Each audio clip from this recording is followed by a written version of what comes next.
দেশের মসজিদের সভাপতি, জাতীয় পার্টির সেক্রেটারি রহমান মের্দা, এই দেশের আওয়ামী লীগের দূষণ শত্রু দুলাল মাস্টার সেক্রেটারি।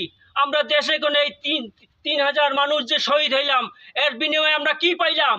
এই আওয়ামী লীগরাই তো এই মসজিদ চালাইতে আছে, এই দেশের লুট করতে আছে, এই খাস জায়গা দখল করতে আছে, এই আমার উপরে অত্যাচার করতে আছে, আমার এই ৩ লক্ষ টাকা লস করছে, আমারে মারবে হুমকি দেয়, ঠিক আছে, আমার এই রাইতের রাস্তায় দিয়ে হাঁটতে দেয় না। এই আওয়ামী লীগের দুলাল মাস্টার আর ওই রহমান মের্দা এরা মিল্লিয়া এই কিছু এই দেশের দুষ্কৃতি লইয়া আমার উপরে এই হামলা চালায়। নতুন বাজার কুমিল হোটেলে কাম করি, ঠিক আছে, আমার নাম দুলাল হাওলাদার, আমার ঠিকানা নতুন বাজার, আমি কুমিল হোটেলে কাম করি। আমি কিছু কষ্ট মষ্ট করে একটু জায়গা কিনছি, এখন হারাইয়া দখল করিয়া ভরিয়ে টেরে বালি টেলি হালাইয়া আমার উপরে এই অত্যাচার লইছে। কারা করতেছে? দুলাল মাস্টার, আওয়ামী লীগের দোসর, এই রহমান মের্দা, জাতীয় পার্টির সভাপতি, তারাই কিছু দোসর লইয়া আমার উপরে এই অত্যাচার করতে আছে। আমার গাছ গোছ মাছ টাছ ব্যাগ ধরিয়ে লই গেছে এরা।